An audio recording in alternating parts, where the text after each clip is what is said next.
Queria que os irmãos acompanhassem a leitura de 1 Coríntios, capítulo 1. 1 Coríntios, capítulo 1, versículo 4.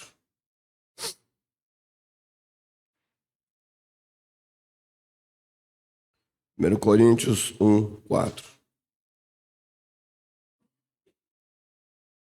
Sempre dou graças ao meu Deus por vós, pela graça de Deus que vos foi dada em Jesus Cristo. Sempre dou graças ao meu Deus por vós, pela graça de Deus que vos foi dada em Jesus Cristo. Quando nós nos propusemos a estudar Romanos e depois agora 1 Coríntios, a nossa intenção, ou pelo menos o que vem ao meu coração, e eu sei que outros irmãos também compartilham desse pensamento. Os irmãos estão entendendo? Estão conseguindo entender? É que ao lermos a carta, né, nós, pelo menos no meu caso, né, eu não tenho a intenção de estudar sistematicamente, versículo por versículo, capítulo por capítulo, o que também é ótimo se nós fizermos, e tem irmãos que têm esse desejo, né? Mas só para os irmãos, para ficar claro para os irmãos, né, porque eu dividi essa meditação em 3 partes, e eu vou conectá-la com Corinto, com os coríntios, ou com os irmãos em Corinto, mais para o final. Então fica parecendo, pegou ali um versículozinho em Coríntios, e aí foi falar de alguma outra coisa, né? Não, eu desejo conectar o que eu vou falar com a experiência dos coríntios. E o que eu vou falar é algo muito básico. E eu tenho certeza que 99% dos irmãos que estão aqui hoje ou que virão, né, se o Senhor permitir outras sessões, já tem ouvido. Mas a minha preocupação nesse momento da minha vida, né, nesse momento da minha história nessa terra, vendo o que pode acontecer com o meu coração e o que pode acontecer com o coração dos irmãos e das irmãs, é de realmente voltar e tentar enfatizar e tentar trazer aquelas coisas que são básicas. Por quê? Porque se nós observarmos bem o que tem acontecido na nossa história, e aí eu coloco a nossa história porque eu não vou me excluir, né? Eu não vou nos excluir como assembleia, mas é o risco que nós também corremos, se é que já não temos caído nele. O que tem acontecido é que nós temos deixado de lado coisas básicas e temos partido para coisas que têm enredado o nosso coração e têm nos levado para distante do Senhor. Algumas coisas, elas têm sido feitas de uma maneira sutil pelo diabo, pela nossa carne, pelo mundo, para trazer um enfraquecimento na pregação do Evangelho de Jesus Cristo. O verdadeiro Evangelho de Jesus Cristo. E já adianto para os irmãos e para as irmãs que de maneira nenhuma eu acho que nós somos detentores da verdade, de maneira nenhuma. O que nós tentamos fazer é, na luz que temos, nós testemunharmos a respeito de Jesus Cristo. E essa luz, ela pode brilhar de uma maneira mais intensa e mudar tudo. E mudar os nossos pensamentos, e mudar os nossos padrões de atitudes, e mudar tudo. Mas temos que ser fiéis naquilo que Deus tem nos revelado. Eu tenho que falar para os irmãos aqui, né, quando me levanto para compartilhar a palavra de Deus, naquilo que eu tenho luz, naquilo que eu tenho entendido, naquilo que eu tenho visto e tenho compartilhado com outros irmãos e tenho ouvido de outros irmãos, e até esse presente momento, né, me parece ter uma aprovação de Deus e ser alguma coisa, né, que está coerente com a palavra de Deus. Dito isso, irmãos, eu gostaria de falar sobre a graça. Eu queria voltar para os irmãos nesse assunto da graça. Assunto extremamente básico, na vida cristã. Fomos salvos pela graça, né? Pela fé a essa graça que o Senhor nos deu. Sabemos, e vamos falar disso, que o nosso Senhor Jesus é a graça de Deus, né? Quando ele se manifesta, é a graça de Deus manifestada. Porém, o que acontece é que, como tantas outras palavras, como o amor, por exemplo, que foi falado agora cedo, né? A graça também é uma palavra desgastada. A graça desgastada. A graça também é uma palavra que sofreu um desgaste ao longo da história da igreja. E ou nós podemos, e aí nós também vamos falar um pouco sobre a história sobre a situação dos coríntios, ou nós tomamos a graça como alguma coisa que nos leva para uma situação de uma total libertinagem, né, que me parece ser um pouco da experiência dos coríntios, ou nós pisamos a graça, deixamos a graça de lado e voltamos para o legalismo, por não entendermos o que é a graça de Deus. Para mim, estudando esse assunto, né, eu posso também adiantar para os irmãos e para as irmãs que não é simples, não é um assunto fácil de lidar. Exatamente por isso. Porque graça é alguma coisa tão diferente do que nós experimentamos como seres humanos, a graça de Deus, que é difícil para nós termos um equilíbrio nisso. Né? Como eu acabei de falar, podemos ir para um lado ou para o outro. Corinto, né, ou os coríntios, né, os irmãos aqui em Corinto, aqui logo no início da carta de Paulo, né, eles recebem de Paulo uma palavra importante. Porque esse versículo 4, né, que Paulo fala, ou o Espírito Santo, através de Paulo, fala, a graça de Deus que vos foi dada em Jesus Cristo. Isso deveria talvez, ali, bem no início da carta, bem no início, quando os irmãos começassem a ler, isso deveria levar os irmãos a considerarem o estado que eles viviam. Eles deveriam começar a pensar o que é a graça. Por que Paulo está falando aqui da graça que foi dada em Jesus Cristo para nós?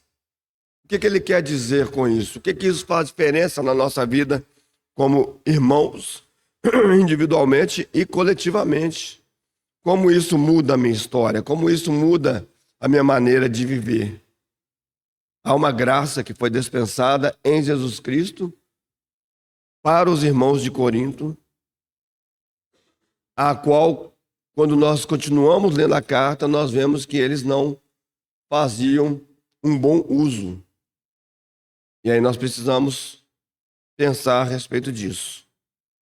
Como disse para os irmãos e para as irmãs, eu dividi essa meditação em 3 partes. Não significa que vou falar 3 domingos, mas me conhecendo, né, pode ser que a gente fale, né, uma em cada domingo, mas vamos ver como o Senhor vai nos dirigir aqui.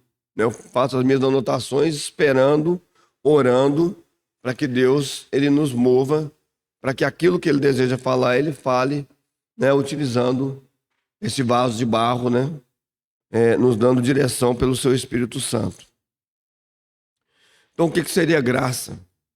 Então, vamos imaginar que nós somos os irmãos ali em Corinto. Nós recebemos uma carta, e aí no começo da carta, Paulo fala que foi dispensada para nós uma graça em Jesus Cristo, da parte de Deus. Então, nós deveríamos falar o que é essa graça. Né? Então, essa palavra graça, no original, lá vou eu de novo, né, arranhar o meu parco, quase nenhum conhecimento do grego ou do hebraico, né? Mas no original a palavra caris, ou caris, né? Não importa.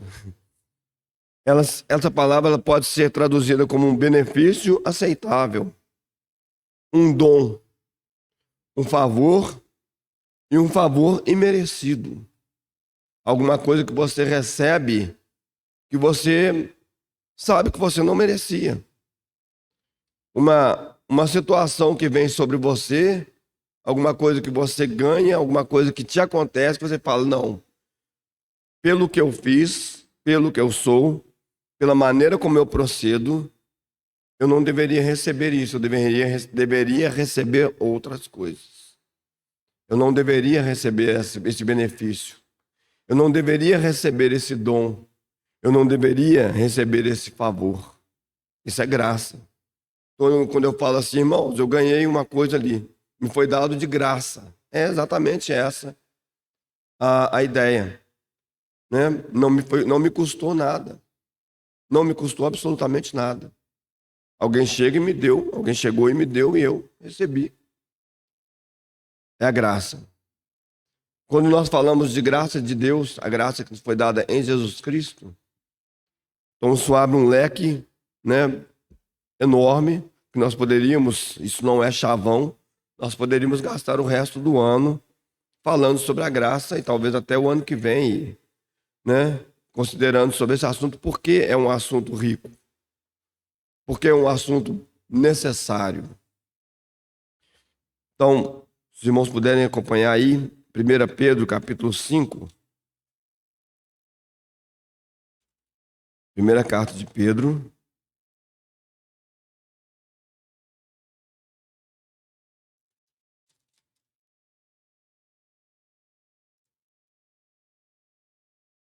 Vamos ler os versículos 10 e 11. E nós vamos entrar, então, nessa conversa, né? Nessa meditação. E o Deus de toda a graça. Preste atenção como essa frase foi colocada aqui pelo Espírito Santo. E o Deus de toda graça, que em Cristo Jesus vos chamou à sua eterna glória, depois de haver padecido um pouco, Ele mesmo vos aperfeiçoará, confirmará, fortificará e fortalecerá. A Ele seja a glória e o poderio para todos sempre. Amém, Senhor. Somos muito limitados de toda maneira, Senhor. Nossa mente é limitada, nosso físico é limitado, Senhor. O nosso vocabulário é limitado, Senhor. Os nossos ouvidos, Senhor, a nossa atenção, tudo é limitado, Senhor. Por isso, Senhor, nesse momento nós nos prostramos diante de Ti, Senhor. Primeiro, em adoração pela Tua palavra que nos foi dada, Senhor. E segundo, Senhor, com um pedido, Senhor, que achamos ser muito justo para esse momento, Senhor. Que o Senhor nos revele a Tua palavra, Senhor. Que o Senhor fale conosco, Senhor. Que o Senhor toque nossos corações, Senhor, nossos espíritos, Senhor. Que o Senhor nos liberte, Senhor. Ó, Senhor, precisamos de Ti nesta manhã, Senhor.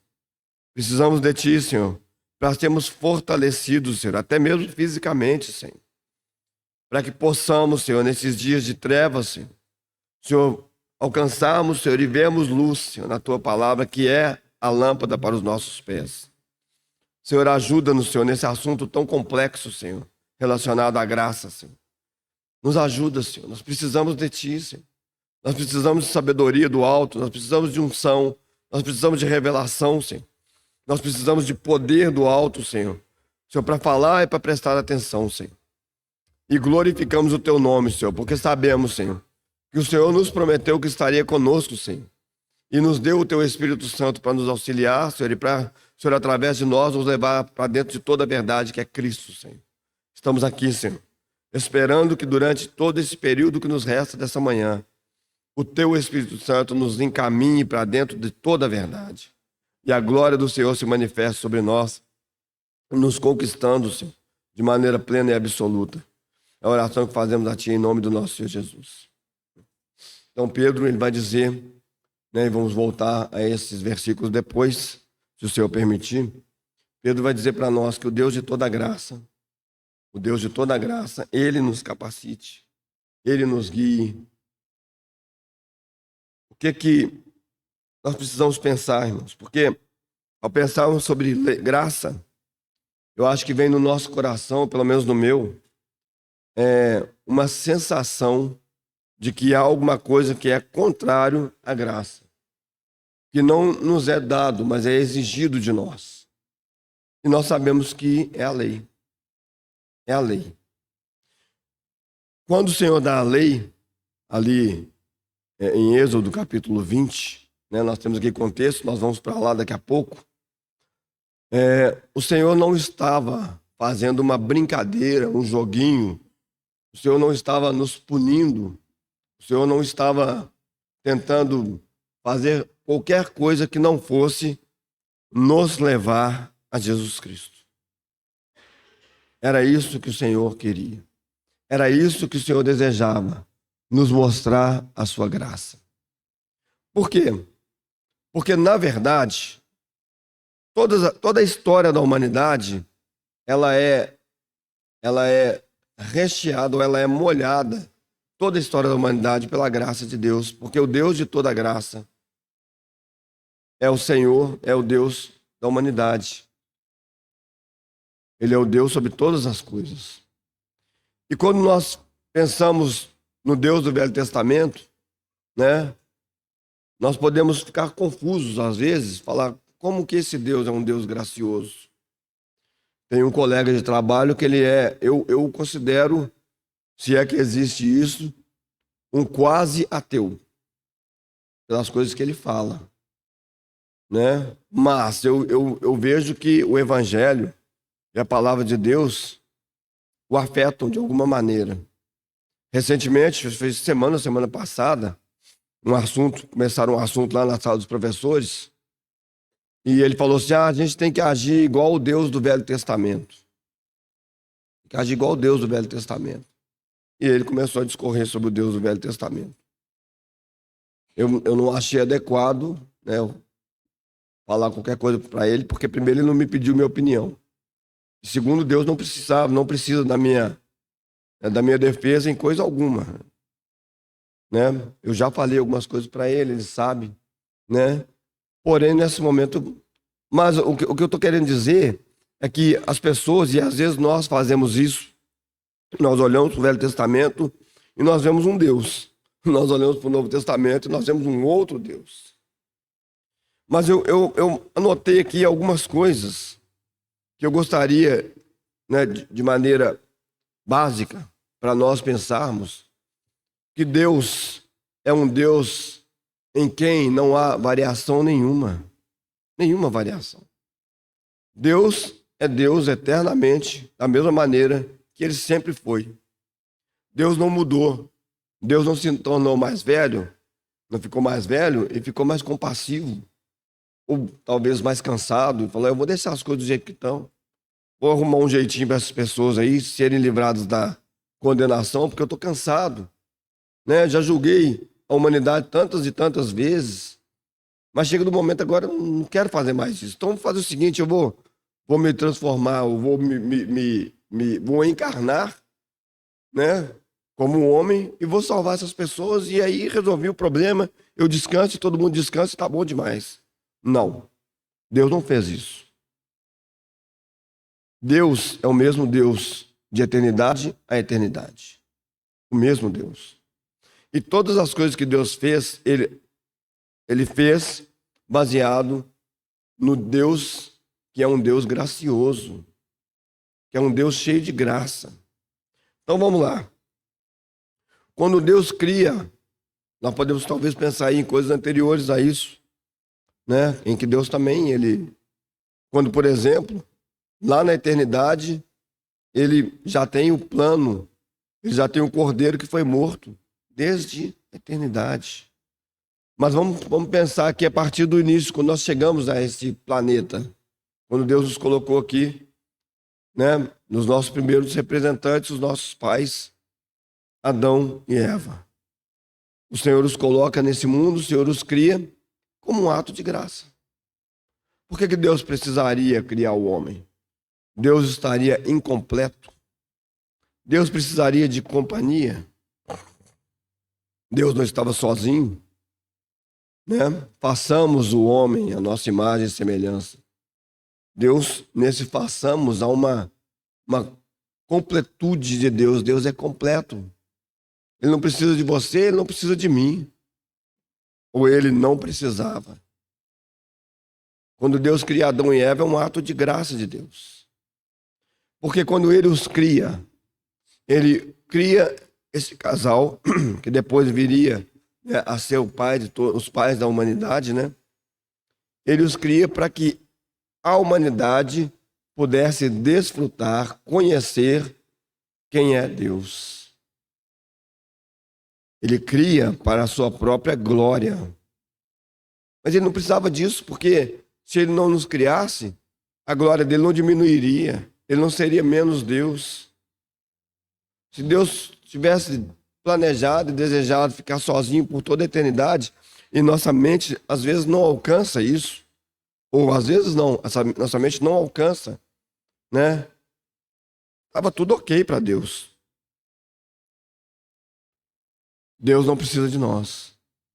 Então pensemos na criação como um ato de Deus, gracioso, cheio de graça. Pensem nisso, irmãos. Pensem nisso. Você e eu conhecemos a Cristo. Você e eu conhecemos a Deus. Hoje nós sabemos quem é Deus. Um ser perfeito em todos os sentidos, que nos ama. Ele nos ama. E isso só foi possível para nós. Nós só fomos capazes de chegar até esse momento porque Deus criou Adão e Eva. Na queda, eu já falei sobre isso recentemente.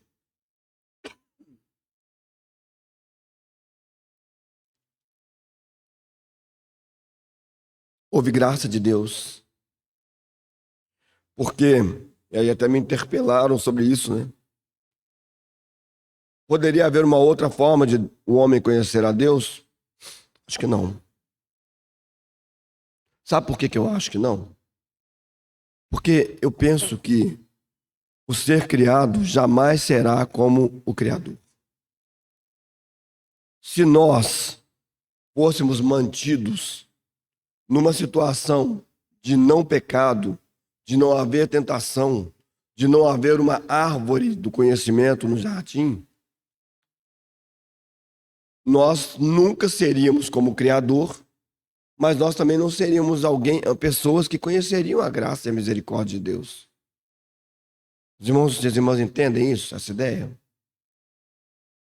Eu penso até que se isso tivesse acontecido em algum momento da nossa história, por sermos imperfeitos, por necessitarmos de uma vida de Deus em nós, a árvore da vida, nós iríamos cair e iríamos nos rebelar contra Deus e precisaríamos de um Salvador. Quem pode ver a Deus? Quem pode se aproximar de Deus? Nenhum homem. Nenhum homem a não ser Jesus Cristo. Então, como é que ficaria a nossa história? Como ficaria a nossa história? Além disso, esse é um assunto que podemos conversar, ele é um assunto que também não é curto, não é pequeno, né? Mas além disso, irmãos, quando Adão e Eva, eles se rebelam contra o Senhor, eles eram dignos de morte. Eles deveriam morrer, porque a palavra é: no dia em que vocês comerem dessa árvore, vocês morrerão.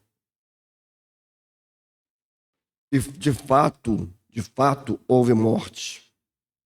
Porque a pele de animal que foi colocada para revestir, para tampar a sua nudez, indicou que foi a primeira morte na história da história desse mundo. Um animal teve que ser morto para que Adão e Eva não morressem. Graça de novo. Outra vez, graça. O Senhor os tira da sua presença por um ato de graça. O Senhor diz para eles não podem ficar aqui no jardim. Eles não podem tocar e comer da árvore da vida do jeito que eles estão. Eles serão expulsos do jardim. E agora começa uma história da humanidade cheia de fracassos, mas cheia da graça de Deus. Cheia da graça de Deus. Nós vamos caminhando na história da humanidade E rapidamente nós vemos, né, que algumas coisas começam a acontecer na história da humanidade. Tem outras coisas, eu não vou passar por tudo aqui, nós não temos tempo para isso. E nós chegamos ali quando Deus fala, olha, toda a carne é má. O homem é mau. Seus pensamentos são maus. E eu vou mandar o dilúvio e vou destruir tudo. Quanto de justiça nós pensamos, os irmãos e as irmãs pensam, ou eu penso, que havia em Noé para agradar a Deus? Talvez, eu acho que muito pouco. Ou, pensando em termos humanos, nenhum. A escolha de Noé também é uma escolha dos olhos graciosos de Deus para com a humanidade. Deus fala, eu vou destruir tudo, mas eu vou poupar aqui algumas pessoas, eu vou colocar essas pessoas numa arca e as pessoas não vão morrer. Porque o meu projeto de entronizar, de glorificar o meu filho vai continuar, ele não vai parar, ele não vai acabar. Uma coisa que eu acho muito interessante é que depois os irmãos leiam lá, né, na narrativa da arca. A palavra de Deus diz que quando Noé e sua família e os animais entram na arca, Deus fecha a arca, a porta da arca é fechada por fora. Por fora. Depois leiam lá, porque é interessante essa narrativa. É Deus quem fecha a porta.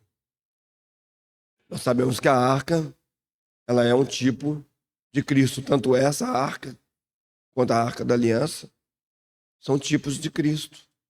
Se você está escondido em Cristo, você está salvo do terror que virá a este mundo. Se você está fora de Cristo, você certamente será engolido pelo pavor que virá a este mundo. Então você e eu não precisamos ter medo. Nós não precisamos temer pelo nosso futuro, porque estamos dentro da arca, que é Cristo. Depois nós temos alguns outros episódios, né? Podemos citar também como um ato da graça de Deus a escolha de Abrão, porque logo depois, né, de novo, a humanidade ela começa a ir por caminhos, porque ao comer da árvore do conhecimento e se tornar, entre aspas, como Deus, conhecendo o bem e o mal, a humanidade ela começou a ver o bem e o mal, mas ela começou a seguir o mal. A humanidade não consegue seguir o bem de uma maneira absoluta. Ah, mas há muitas obras de bondade, há muitas coisas. Sim, há. Na sua misericórdia, porque nós ainda, né, e nós estamos debaixo da graça de Deus, há muitas coisas. Porém, a humanidade, nós sabemos disso. Na menor situação, ou na menor pressão que nós temos, nós fazemos o mal. Eu minto, eu traio, eu falo mal, eu faço várias coisas quando eu estou sob pressão, quando não estou em Cristo. Então, nós não precisamos ir muito longe, né?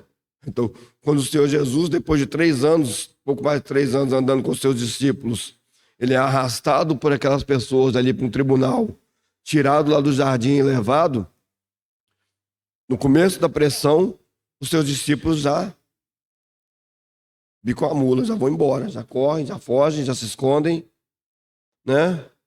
Pedro pressionado, você é um deles. Não, nem conheço esse homem.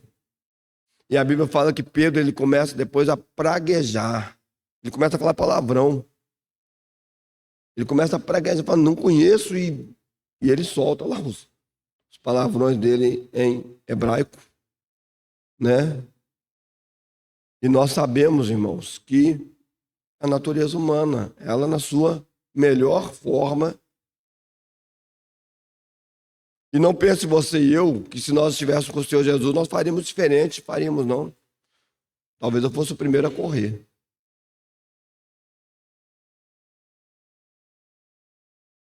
nos falta alguma coisa.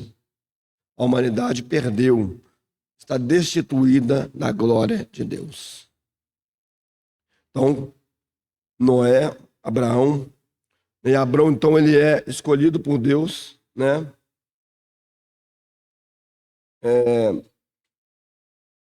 E ele é escolhido por Deus e é tirado do meio de um povo idólatra, do qual ele fazia parte e era também idólatra, fazia ídolos. Não é estranho, irmãos? Não é alguma coisa impressionante? Porque Deus corre os seus olhos pela humanidade e ele vê uma humanidade caída, destruída, destituída da sua glória. E ele vê um homem lá fazendo ídolo e fala, esse aqui.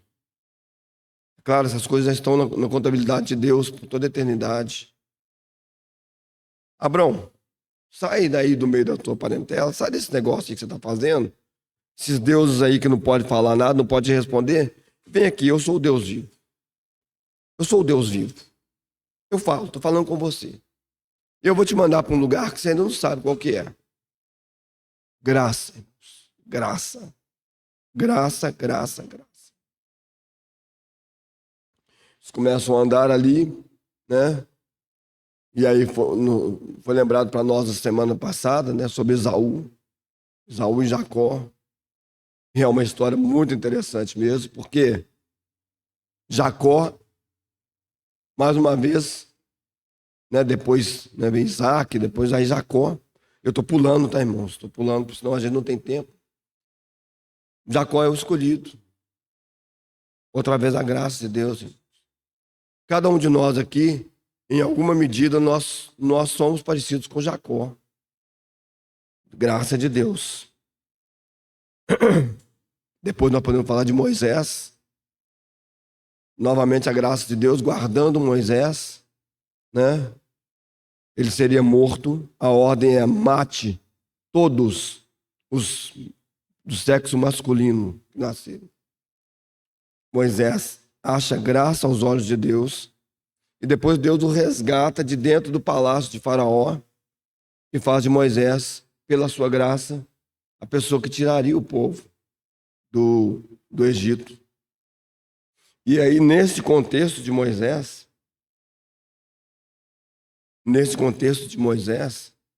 é que nós recebemos a lei, é que eles receberam a lei. Graça, graça, graça, graça, graça o tempo todo. Êxodo capítulo 19. Porque quando falamos de graça, uma boa maneira de nós pensarmos da graça é contrastando a graça com a lei. Porque aqui acontece alguma coisa que é muito interessante no capítulo 19 de Êxodo.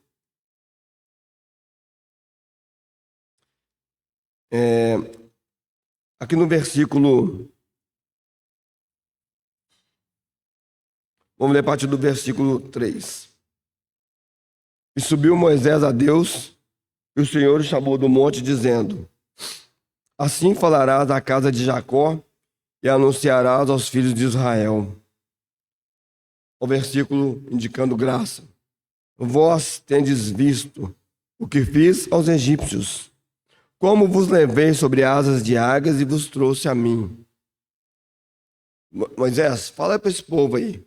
Vocês viram o que eu fiz? Teve algum ato seu de justiça? Não, não teve. E agora, pois, se diligentemente ouvides a minha voz e guardares o meu conserto, não tinha lei, irmãos. Não tinha lei. Guardados o meu conserto. Qual é o conserto? Vocês são o meu povo. Testemunhem de mim. Falem de mim. Entrem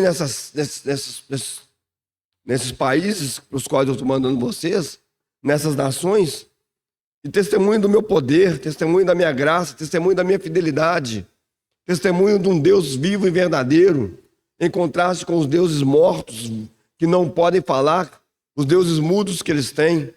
Esse é o conserto. Então sereis a minha propriedade peculiar dentre todos os povos, porque toda a terra é minha, tudo é meu, mas eu escolhi vocês.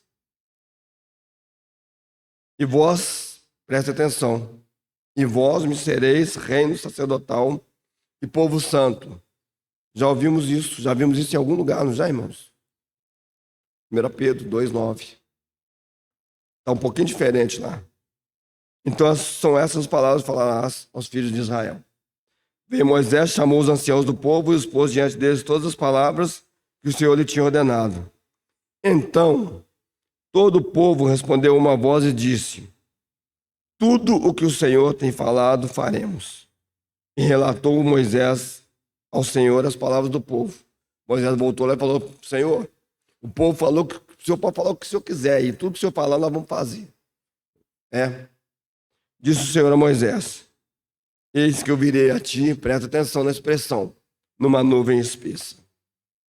Eis que eu virei a ti numa nuvem espessa, para que o povo ouça falando eu contigo e para que também te creiam eternamente, porque Moisés tinha anunciado as palavras do seu povo ao Senhor.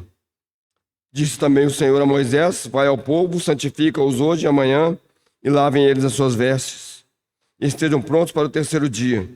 Porquanto no terceiro dia o Senhor descerá diante dos olhos de todo o povo sobre o monte Sinai. Marcará os limites ao povo em redor, dizendo: guardai-vos que não subais o monte, nem toqueis o seu termo. Todo aquele que tocar o monte certamente morrerá. Nenhuma mão tocará nele, porque certamente será apedrejado ou asseteado. Quer seja animal, quer seja homem, não viverá. Soando a buzina longamente, então subirão o monte. Aí a gente sabe o que aconteceu. Moisés sobe para o monte e o Senhor dá os seus mandamentos. É como eu vejo, irmãos. Me suportem e me ajudem. Acho que a atitude do povo deveria ser: Senhor, nós entendemos a sua graça e nós dependemos de ti. Então, Senhor, nos abençoa, nos conduz nesse deserto, nos faz andar de maneira digna do testemunho que temos de dar de Jeová, esse Deus vivo e verdadeiro. Mas o povo não faz isso, eles fazem o contrário. Eles falam: Senhor, nós estamos prontos. Tudo que o Senhor falar, nós vamos fazer. E aí eu gostaria de, nesses minutos que nos restam, eu falar exatamente sobre essa questão desse acontecimento no qual foi dada a lei. Então, nós temos ali um povo, e aí eu gostaria que os irmãos tentassem exercitar a sua imaginação, né? Não saindo aqui do texto bíblico, né? Mas está ali um povo andando no deserto. E eles chegam num determinado lugar, e o Senhor fala assim: para aí. Vamos colocar as coisas, vamos colocar os pingos nos is aqui agora. Vocês são meu povo, toda a terra é minha, mas vocês foram escolhidos por mim. E como eu escolhi vocês? Eu tirei vocês do Egito. Eu trouxe vocês para mim com asas de águia. Vocês não fizeram nada. Tudo fui eu que fiz. Eu tirei Moisés lá do palácio de Faraó, levei ele lá para o deserto, para que ele não se soberbecesse. Ele ficou lá 40 anos. Depois de 40 anos de aprendizado no Egito, 40 anos desaprendendo tudo que ele aprendeu no Egito. Moisés, sabe o que você vai fazer na sua vida? Você vai ser pastor de ovelha. Mas pastor de ovelha é uma abominação aos egípcios. Mas é isso que você vai ser. Sabe por que você vai ser pastor de ovelhas? Porque você vai pastorear o meu povo. Vou te treinar. 40 anos. 40 anos te treinando, dia após dia. Os irmãos têm ideia, as irmãs têm ideia do que Deus está fazendo na sua vida e na minha? Às vezes eu olho para trás, eu falo: puxa, talvez eu deveria estar num outro patamar de várias coisas, né? Talvez eu devesse estar melhor em muitas coisas. Esse ano eu completei 41 anos de convertido. Eu crio no Senhor. Então, assim, é um tempo, né? É um tempo razoável. E a gente vai pensando, puxa, eu acho que eu deveria ter prosperado mais. Acho que eu deveria ter. Mas a gente não sabe, irmãos. A gente não sabe para que o Senhor está nos preparando. Nós não sabemos o que o Senhor deseja de nós, nós não temos uma visão do futuro, mas nós temos uma visão do presente, na perspectiva futura de quem é Deus, o que Ele deseja fazer por nós. Mas não sabemos ainda o que vai acontecer conosco. E aí Deus faz isso com Moisés. E traz Moisés, e dá Moisés para o povo. Falou, estou dando para vocês aí um profeta preparado por mim. Não tem nada de bom nele também, pode saber. Né? Mas eu sou o Deus que santifico. Eu sou o Deus que purifico. Eu sou o Deus que capacito.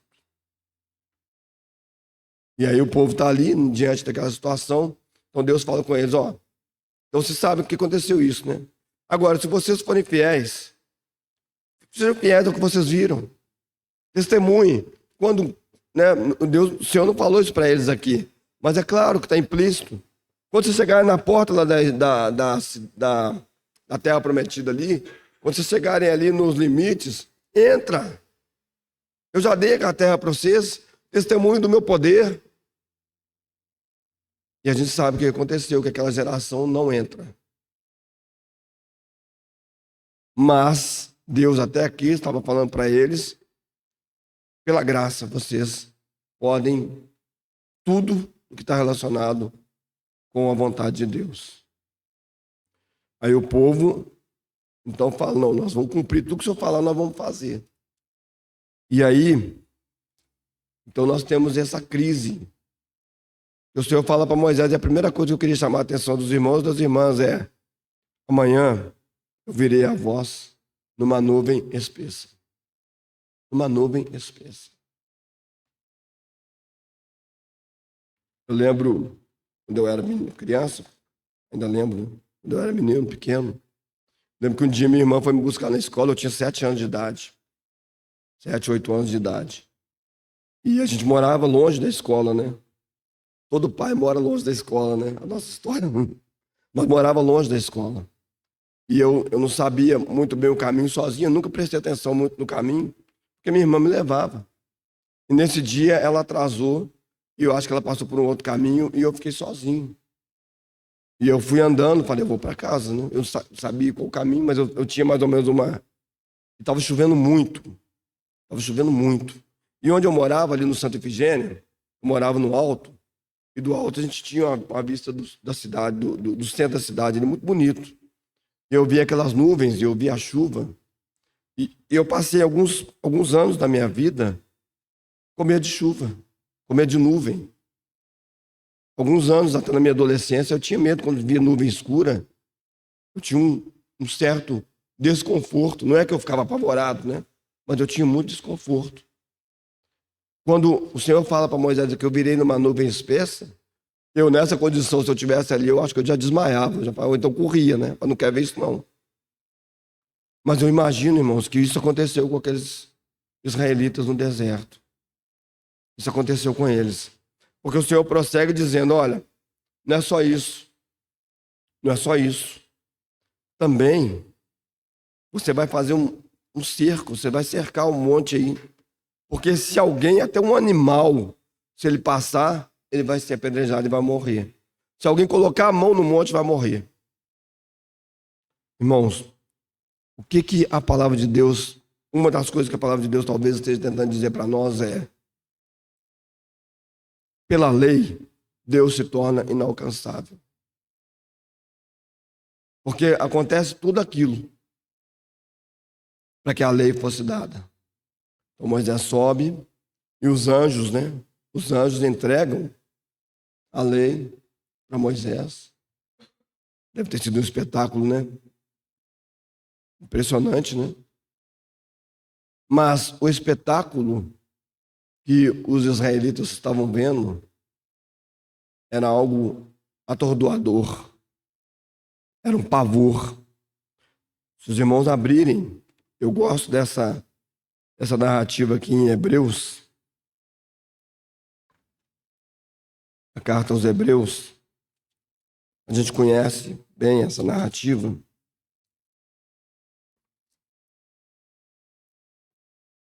A partir do versículo 18 do capítulo 12. Esse é o contexto da lei sendo dada ali no monte, naquele momento. Então diz assim, Hebreus 12, 18. Porque não chegaste ao monte palpável, aceso em fogo, e à escuridão, e às trevas, e à tempestade, e ao sonido da trombeta, e à voz das palavras a qual os que ouviram pediram que se não lhes falasse mais, porque não podiam suportar o que se lhes mandava. Se até um animal tocar o monte, será apedrejado. E tão terrível era essa visão, era a visão que Moisés disse: estou todo assombrado e tremendo. Não tem isso lá no Velho Testamento, mas certamente isso chegou para os irmãos aqui como uma informação. Estou todo assombrado e tremendo. Vamos parar aqui. Depois nós vamos ler a outra parte. Talvez não hoje. Mas então, o que está claro para nós aqui, pelo menos parece uma das coisas que nós podemos extrair dessa leitura, ou desses versículos, é que a lei, ela causa isso em nós. A lei causa esse pavor em nós. A lei causa esse medo em nós. Por quê? Porque Deus é santo, santo, santo.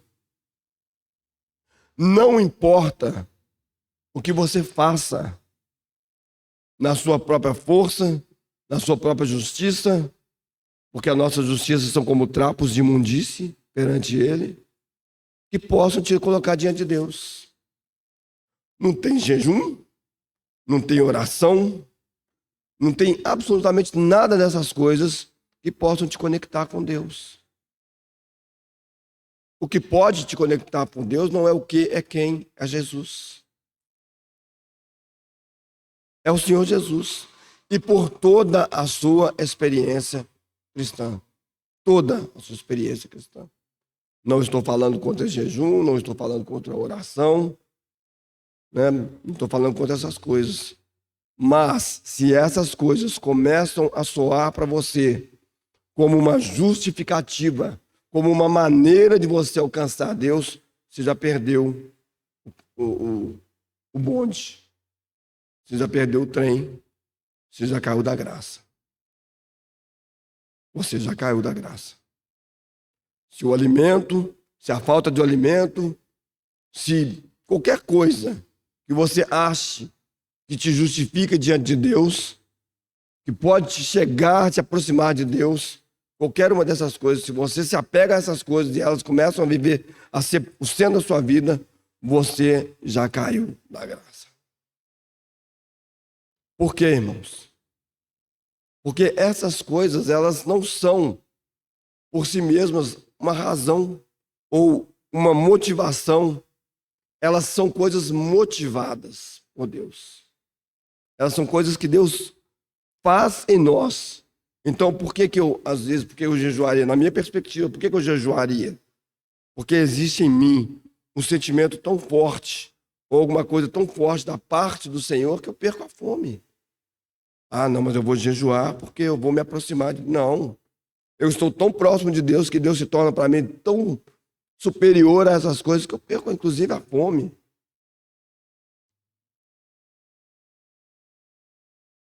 Ou comer, ou não comer, ou assistir, ou não assistir, ou... Essas coisas, elas são motivadas por uma vida conectada com Deus, pelo Espírito Santo de Deus, através de Jesus Cristo. É isso, na minha perspectiva. Na minha perspectiva. Cuidado. Cuidado. É como Paulo vai falar aos Gálatas. E também é como o escritor de Hebreus vai falar para os hebreus. Cuidado. Vocês estão querendo voltar para a lei? Vocês estão querendo voltar para a lei? Pois fique sabendo. A lei, ela é dura. A lei, porque a lei, ela não é alguma coisa ruim em si mesmo. A lei é santa e o mandamento é justo, é bom. Mas não encontra eco no meu coração. Não há eco no meu coração. Então, quando nós vemos essa descrição do que aconteceu com aqueles irmãos ali no monte, ali aos pés do monte, nós precisamos prestar atenção no que está acontecendo. Deus está dizendo, olha só, deixa eu dizer uma coisa para vocês. Eu vou dar a lei para vocês. Cumpram isso, isso, isso, isso, isso. Mas em momento nenhum, Deus estava enganado com respeito ao povo de Israel, que eles fariam. Porque logo em seguida, o primeiro mandamento é quebrado.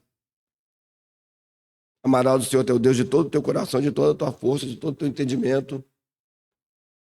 E aí, no prosseguimento, você não vai fazer imagem de escultura. O que eles fizeram? Bezerro de ouro. Logo em seguida. Logo em seguida. A humanidade jamais conseguirá chegar a Deus pela lei. Nós, cristãos, nascidos de novo, não podemos achar que seguir a Jesus Cristo é você ter um feixe, né, de mandamentos e de coisas que você tem que fazer na sua força para que você siga o Senhor. Mas cuidado também, porque quando a gente pega as descrições, nós vamos... a gente vai falar um pouquinho sobre isso depois também, não hoje, não se assustem, né? Mas quando o Senhor fala assim, esse povo que eu estou chamando é um povo que não era meu povo. O meu povo me abandonou, meu povo me falhou. Mas eu vou chamar um povo e eu vou escrever no coração deles a minha lei. Eu vou escrever no coração deles a minha lei. O que isso significa? Isso significa que você e eu temos uma lei moral escrita no nosso coração, mas não é como eles, que era escrito na pedra. Porque o Senhor também nos dá um coração de carne no lugar de um coração de pedra. A lei foi escrita em pedras. A dureza do coração. Não tem jeito, não vai funcionar. O Senhor nos tira um coração de pedra e nos dá um coração de carne, maleável nas suas mãos. E nos diz, olha, o padrão é esse. O padrão elevadíssimo é esse. Mas eu estou dando a vocês o meu Espírito Santo para conduzir vocês, para vocês andarem dessa maneira. Então, dizer que nós não temos que viver uma vida de santidade, porque nós hoje estamos numa outra situação, é uma mentira. Não é verdade.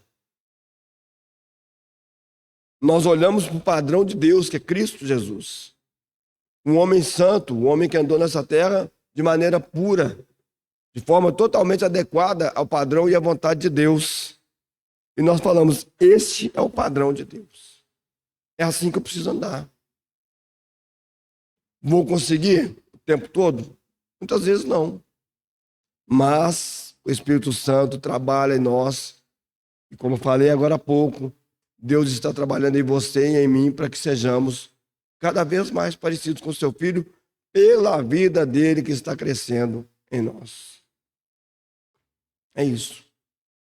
Agora, voltando para essa situação aqui. Pela lei, irmãos, eles não conseguiriam. Eu fico pensando, né? A minha imaginação é que quando Moisés ele desce do monte e ele apresenta para eles, olha aqui, ó, são esses os mandamentos. E se você pega os mandamentos e você os divide ali, você vai ver que o cumprimento da lei é você amar a Deus sobre todas as coisas, os primeiros mandamentos, e depois você amar o seu próximo, como foi lembrado hoje pelo Arthur, como a ti mesmo. Esse é o cumprimento da lei. Esse é o cumprimento da lei. Né? Que depois o Senhor Jesus diz para nós, ó, Vocês vão me amar não como vocês amam você mesmo, porque eu me amo de maneira muito imperfeita. Eu ainda me amo de uma maneira imperfeita. Né? A pessoa que talvez eu amasse mais, né? Ou amo mais, eu causo muitos estragos para mim mesmo. Você fala, não, vocês vão me amar como eu os amei. Vocês vão amar uns aos outros como eu vos amei. Como eu vos amei. E aí quando a gente chega lá em 1 João, capítulo 3, versículo 16, é interessante, né? Eu falo, olha, aquele que ama o seu irmão, dá a vida por ele. Você vai dar a vida para o seu irmão. É assim que você vai me amar. Porque é assim que eu amo vocês. Mas quando o Moisés chega para ele ali e mostra, eles falam assim, lascou, né? Porque talvez na cabeça deles, as exigências fossem talvez menores, né? Os irmãos pensem nisso. Um povo andando no meio do deserto. Quanta confusão, quanto problema eles tinham uns com os outros ali no meio do deserto. Quanto pecado. Deus falava que Moisés, ele se assentava lá na...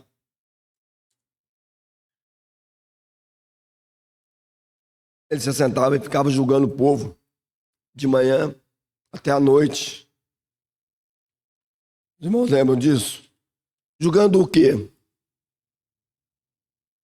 Julgando os problemas. Ó, Moisés, sabe ali a minha tenda? Pois é. O meu vizinho, ele de noite lá, ele foi lá e aumentou o espaço da tenda dele lá, uns 30 centímetros lá, e pegou meu espaço que eu tinha para fazer minha fogueira lá. Aí lá Moisés resolveu o problema. Moisés, o meu filho estava correndo ao redor da tenda daquele irmão ali, ele pegou ele e bateu nele, porque né, são coisas que eu estou pensando, mas irmãos, pensa, é um povo no deserto, é um povo andando. E agora o Senhor fala coisa assim, olha, vocês devem amar a Deus, a mim sobre todas as coisas e o seu próximo como você mesmo. Elevado, muito alto. Essa é a lei. E por isso a lei é dada num contexto como esse. Mas aonde nós chegamos? Onde nós chegamos? E aí, se a gente continua lendo a narrativa de Hebreus, sabe como é que eu vejo essa narrativa? Eu estou terminando, tá, irmãos? Terminando mesmo. Como é que eu vejo essa narrativa de Hebreus aqui? Não sei não, com certeza os irmãos já viram, né? Daqui a pouco nós vamos começar esse período. É aquele período da chuva de verão, né? Nós estamos aqui, o céu está aberto, de repente fica tudo nublado, chove, cai aquele temporal. 5 minutos depois acaba a chuva, vem o sol de novo. Abre tudo, você fala, ué, choveu? Nem parece que choveu, né? Se não tivesse molhado aqui. É como eu vejo. Porque olha só, ele vai falando. Tão terrível era a visão que Moisés disse, estou todo assombrado e tremendo. Mas chegaste ao monte Sião, e à cidade do Deus vivo, a Jerusalém celestial e aos muitos milhares de anjos, a universal assembleia e igreja dos primogênitos, que estão inscritos nos céus, e a Deus, o juiz de todos, e aos espíritos dos justos aperfeiçoados, e a Jesus, o mediador de uma nova aliança, e ao sangue da aspersão, que fala melhor do que o de Abel. É aqui que nós chegamos. Irmãos, quando eu creio no Senhor Jesus, quando nós cremos no Senhor Jesus, não houve nuvem espessa, não houve terremoto, não houve sonido de trombeta, mas uma voz mansa diz para mim, você é um pecador perdido. Eu falei, mas e aí? Tem um Salvador propício para você. Perfeito, santo, imaculado. Convinha-nos tal sumo sacerdote. Isso toca muito profundamente meu coração, irmãos. Porque nessa calma e nessa tranquilidade, com 15 anos de idade, andando no quintal da minha casa, eu vi o Salvador. Não com esses olhos, mas eu falei, puxa, tem esperança para mim. Os meus pecados foram pagos. E eu senti no meu corpo os efeitos desse momento, dessa salvação. E eu creio que os irmãos experimentaram isso. É glorioso. Só que aí nós chegamos então nesse ponto, irmãos. Nós chegamos nesse ponto, que é o ponto que nós vamos falar na próxima reunião, se o Senhor permitir. A graça é um homem. A graça de Deus é uma pessoa. A graça de Deus se manifestou salvador a todos os homens. E ela é Jesus Cristo. Ele é o nosso Salvador. E quando você olha para o Senhor Jesus Cristo e vê esse homem perfeito em todos os sentidos, você não tem mais o medo e o pavor da morte, porque ele também disse que estaria conosco todos os dias. Ele também disse que nos enviaria o Espírito Santo para nos guiar para dentro de toda a verdade, que é ele mesmo. Ele também nos disse que ele iria fazer um lugar no céu para nós, e iria voltar e nos tomar para ele, para que fôssemos, ou para que sejamos, por toda a eternidade dele. Então, na semana que vem, se o Senhor permitir, a gente vai falar sobre isso. O segundo ponto, que é a graça de Deus encarnada, né? E depois a gente conecta isso com o que estava acontecendo, ou o que parece estar acontecendo com os coríntios. Senhor, dada a nossa limitação, Senhor, em todos os sentidos nessa manhã, nós queremos agradecer a Ti pela Tua fidelidade, Senhor. O Senhor é bom, Senhor. E as Tuas misericórdias duram para sempre, Senhor. Senhor, que a Tua palavra caia, Senhor, numa terra, Senhor, propícia, Senhor, apropriada pelo próprio Senhor, ó Deus, para que dê muito fruto, Senhor. Nós desejamos, Senhor, ser transformados à imagem do Teu Filho, nosso Salvador, Senhor. Que Ele possa, Senhor, pelo Espírito Santo, Senhor, trabalhar ao longo dessa semana nessas palavras, Senhor. Senhor, Ele nos transformar, Senhor, cada dia, Senhor, mais a imagem dele, Senhor. Conduza-nos, Senhor. Precisamos de Ti, Senhor. Estamos contando, Senhor, e sabemos que podemos contar com a Tua graça e a Tua misericórdia todos os dias da nossa vida. E se o Senhor permitir, Senhor, se o Senhor nos der vida, Senhor, saúde, se o Senhor nos conduzir, Senhor. Senhor, que o Senhor nos ajude, Senhor, a meditar nessa semana, Senhor. Senhor, e numa próxima oportunidade, Senhor, glorificarmos o nome do nosso Senhor Jesus enquanto abrimos a Tua palavra. Em nome dele que nós oramos a Ti e agradecemos. Amém.